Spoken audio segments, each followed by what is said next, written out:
Okey. Okey, okey, saya nak sambung kepada apa ni, bahagian file processing. Okey, saya nak tunjuk satu benda berkenaan dengan Java API. So kalau ada masalah, you all boleh pergi ke website ini. So kaedahnya adalah kita type apa ni, Java API lah. Okey, Java, nampak lah Java API. So you play Java API. Okey, Java API. Java API ni adalah application, saya tak ingat API ni, tak apa. You all tulis dulu Java API. Okay, so so you all akan nampak lah benda ni, apa ni, Java Platform Standard Edition. Okay, you all klik je ni, klik sini, kemudian you akan nampak benda ni. So saya nak terangkan benda ni kejap lagi . Okay. Sekarang ni saya nak ulang balik apa yang saya dapat program pada kuliah yang lepas, iaitu kita apa ni, kita pergi ke bahagian bahagian coding, ke bahagian di mana coding sorry, bahagian PowerPoint. Okey.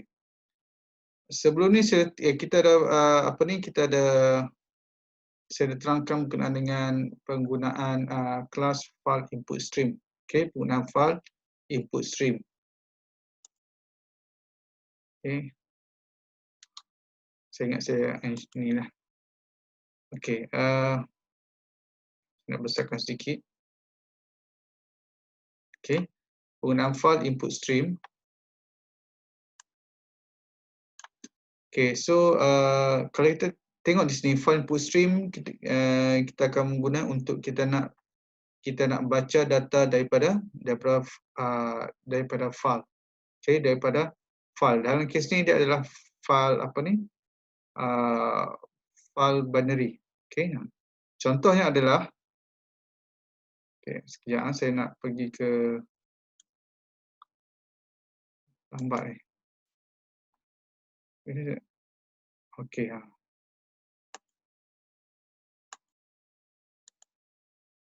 ya.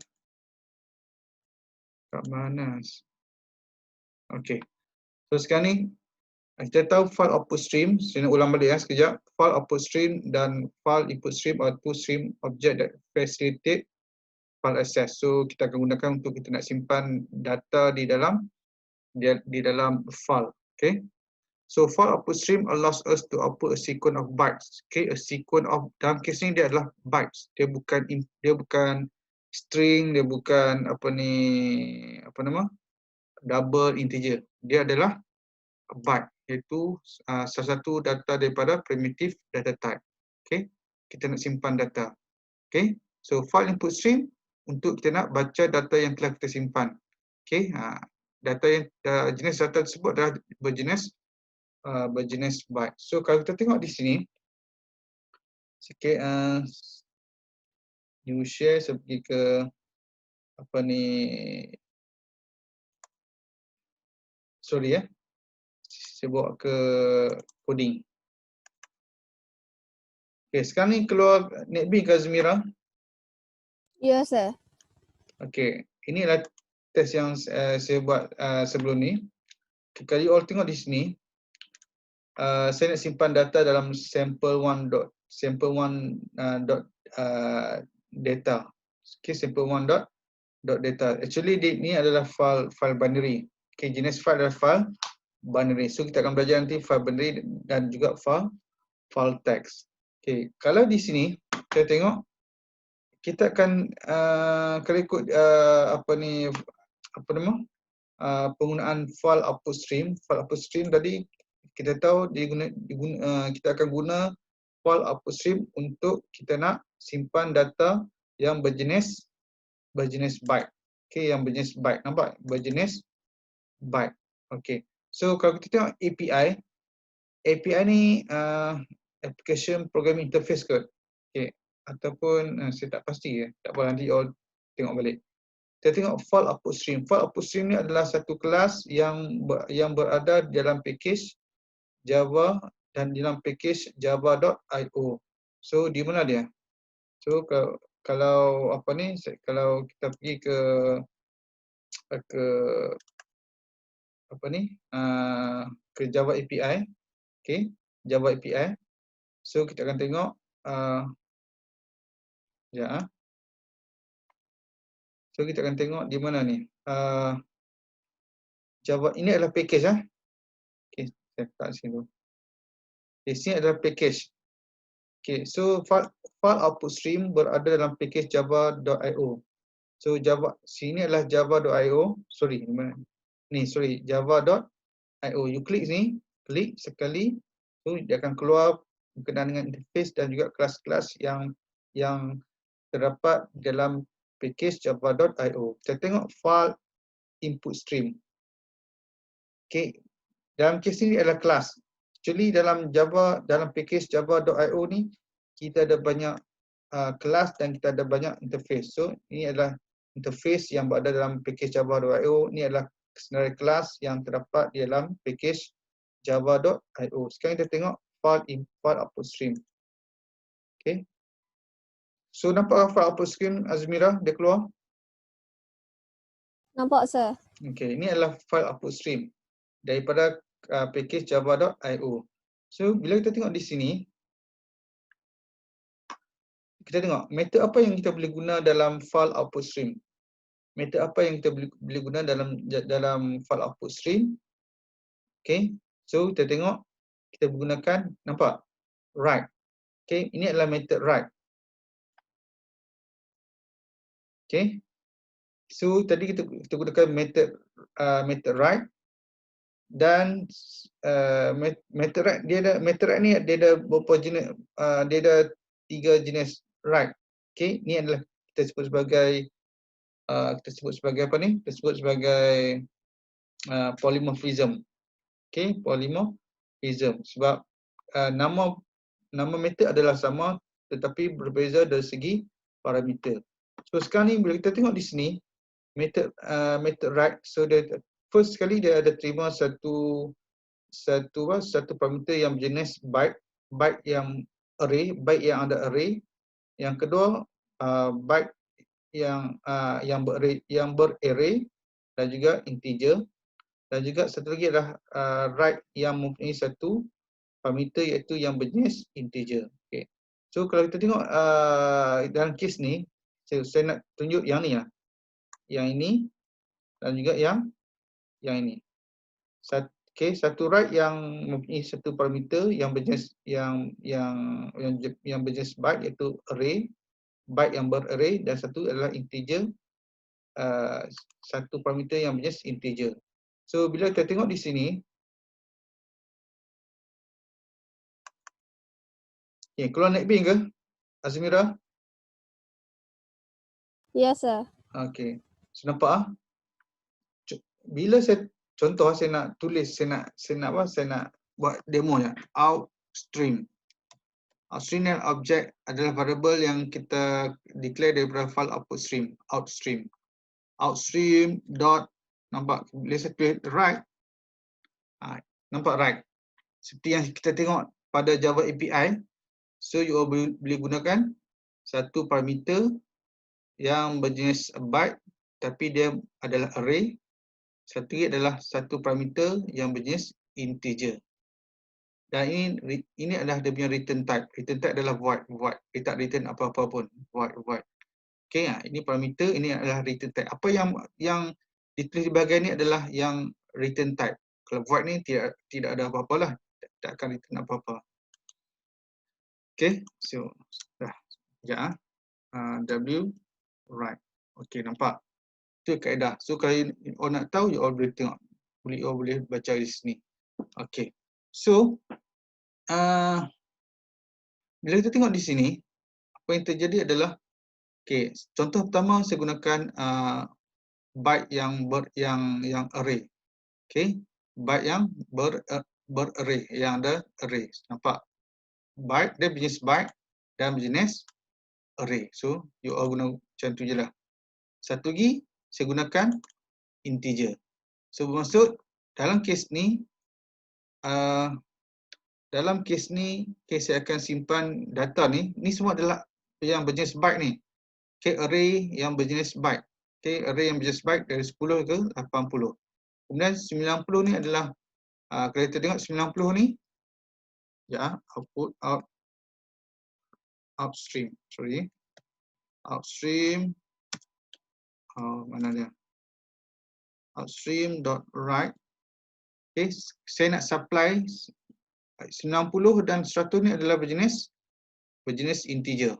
Berjenis integer 90 dan 100 berjenis integer. So maksud saya akan simpan data yang berjenis byte, okay, data yang berjenis byte dan data yang berjenis integer. Ini adalah data yang berjenis byte, iaitu yang ada array. 90 dan 1 adalah berjenis integer. Ini maksud ada dua jenis data yang akan saya simpan dalam file. File tersebut adalah file apa ni? File sample1.data. Okay, sample1.data. So kat mana file ni disimpan? Kita tengok. Test file underscore 1. Test file underscore 1 ni. Okay. Disimpan dalam package ni. Dalam apa? Dalam apa ni? Dalam projek ni, file processing project. So kalau saya nak tahu dia punya path dia, laluan dia, kat mana disimpan, nampak dia keluar. Java project in, okay, ataupun you right click, pergi ke properties. Okay, properties, so you boleh nampak benda ni. Disimpan pada ni, file processing project. So kalau ni saya boleh buka, tengok kalau saya buka apa ni, saya buka Windows Explorer. Contoh keluar Windows Explorer kan, Azmira? Yes, sir. Okay. So you boleh tengoklah. Saya simpan tadi slide note. Kemudian nampak. Ini adalah file processing project. File processing project. Okay. So test file, kelas test file underscore 1 saya disimpan di mana? Test file underscore 1. Tapi file tersebut akan di-create di mana? So dia akan create di mana? Akan create, nampak? Sample 1. Dia ada pada apa ni? Satu dalam package yang dalam folder yang sama dengan nama projek. File processing project ni adalah nama projek. So ini adalah sample1 dot data. Okay, sample1 dot data. So kalau contohnya saya kembali semula kepada apa ni, kepada NetBeans. Keluar NetBeans ke Azmira? Yes, sir. Okay, so nampak sample1.data ni, data ni dia akan di-create secara automatik di mana ia berada dalam package yang dalam folder yang sama dengan nama projek ni, file processing project yang saya tunjukkan tadi, iaitu sample1.data. So bila you run, okay, tidak ada masalah lah. Kemudian bila you nak panggil, okay, bila ni kita nak simpan data iaitu berjenis byte dan juga berjenis integer. Tapi byte ni mestilah byte yang dalam bentuk array. Contoh saya tunjuk sekali ya, outstream dot write. Nampak? Kalau nak simpan dalam byte ni, byte mesti dalam bentuk array. Integer saja yang tak perlu array. Kalau byte mesti dalam bentuk array. Okay, integer tak perlu. Okay, so you tengok di sini, byte yang berarray. Okay, itu kena dengan file output stream. Okay, gunanya untuk kita nak simpan data yang berjenis byte dan juga integer dalam file. Okay, tapi kalau you all buka file tersebut, you all tak cuba buka file tersebut. Contoh saya buka sample1.data. Okay, sample1.data. Di mana dia?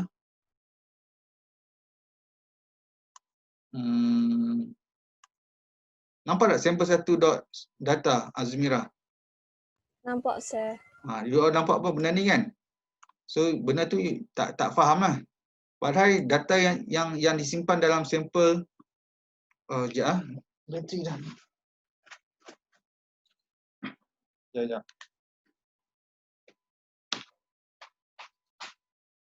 Connect bateri.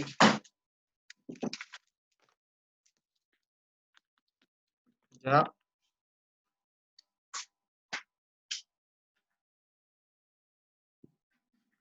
Okey, kalau ikut di sini, data yang saya simpan dalam sampel 1.data ni adalah daripada 10 sehingga 80. Kemudian 10 sehingga 80 itu adalah yang berjenis byte. Kemudian 90 dan juga 100 adalah berjenis integers. Tapi sekarang you all tak nampak. Okey, data yang saya simpan 10, 20, 30 sehinggalah 100 sebab dia dalam bentuk binary. Okey. Kemudian bila saya kembali semula kepada NetBeans, nampak saya buat ni, saya simpan ni sekarang NetBeans kan Azmira. Ya. Okey, saya simpan 10, 20, 80 yang berjenis byte dan 90, 100 adalah berjenis integer. Tapi you tak nampak angka ni sebab dia dalam bentuk binary. Okey, so kalau kemudian bila you dah simpan menggunakan file output stream, you dah simpan data, kemudian you nak read data, nak baca semula data. Nak baca data semula itu saya buat dalam test file _2. Ini kita nak read data. Kita nak read data mana? Read data yang sample1.data ni. Okey, sample1.data. Katakan saya tersilap sample1.data ni. Saya letak 2. Sepatutnya sample1.data. Apa terjadi? Akan ada error tak? Nampak? File. Nampak tak kat sini apa yang saya highlight, Azmira? Sir. Nampak kan? File not found exception. Okay, so saya gantilah. So mana kata file tu tak dijumpai. So that's why saya tukar 2 kepada 1. Okay. So untuk nak baca, you all kena gunakan file input stream. File input stream. So kita tahu bahawa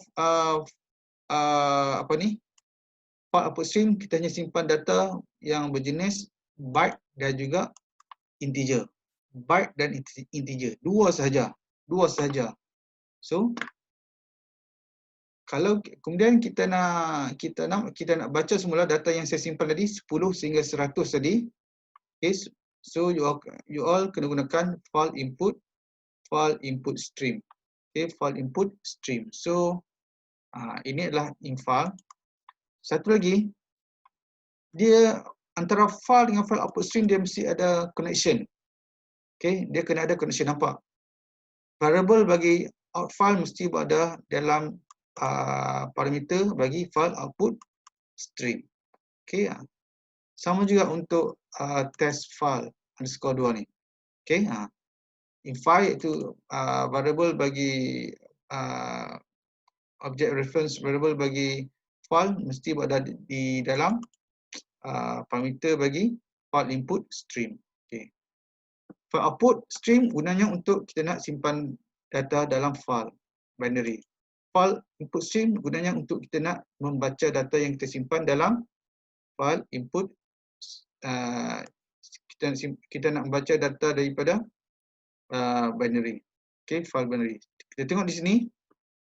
So ini saya tunjuk dah link ni untuk nak dapatkan size. Okay. Kemudian size bagi file tersebut dan link ni dia akan return dalam bentuk integer. Okay, link ni dia akan return dalam bentuk integer. Okay, kita cuba tengok infile ni. Infile dot link. Okay, nampak? Link ni mungkin you tak nampak ni. Kenapa kita perlu buat casting? Ini adalah casting ni. Casting. Okay, casting. Saya buat kat bawah lah.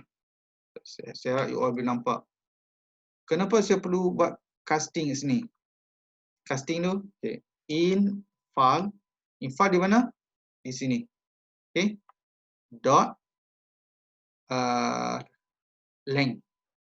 Length ni dia tidak ada parameter. Dia tidak ada parameter tapi dia akan return dalam bentuk long. Dalam bentuk long. So kalau you all nak gunakan integer, you kena castingkan long kepada long ke sini ya.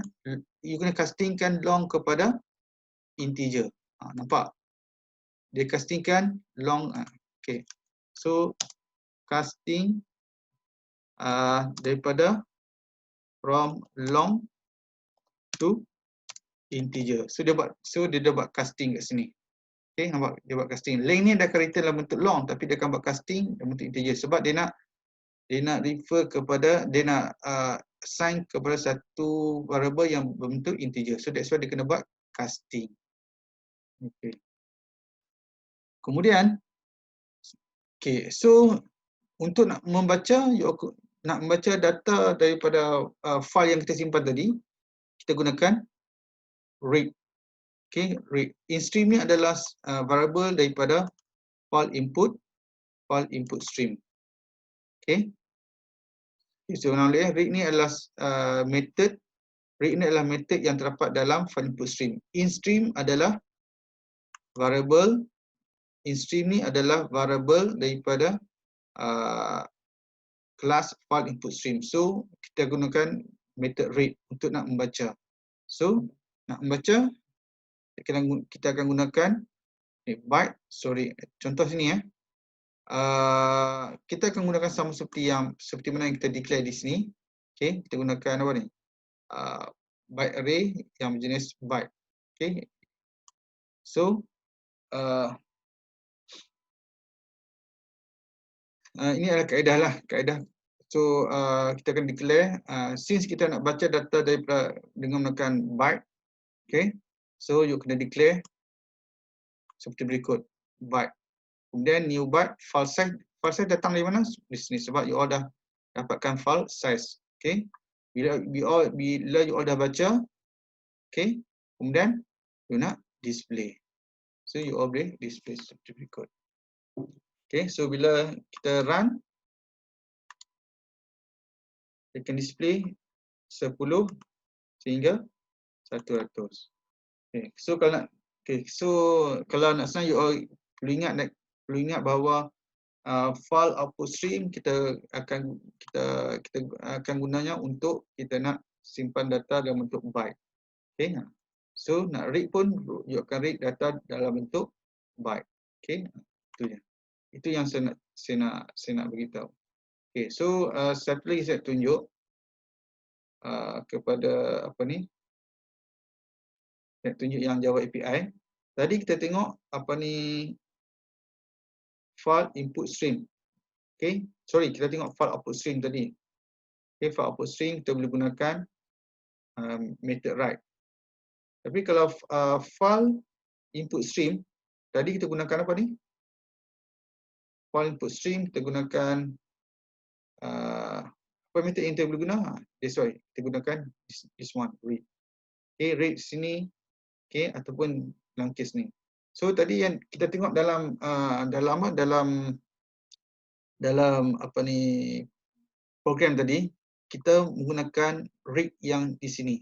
Read ni dia akan terima satu parameter yang berjenis byte.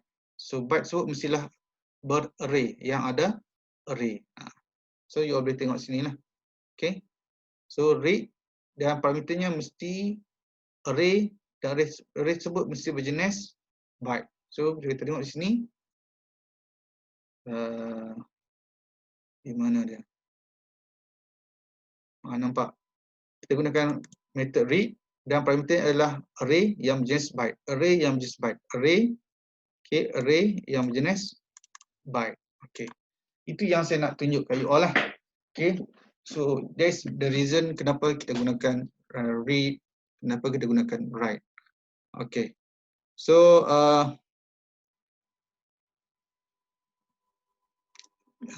itu kemudian itu yang saya nak ceritakan. Okay, setiap kali you all melibatkan file, mesti kena di akhirnya mesti you all kena close, kena tutup. Okey, saya nak sambung kuliah kita. Okay. So, saya stop di sini dulu, kemudian saya akan invite you all in. Okay, Assalamualaikum warahmatullahi wabarakatuh.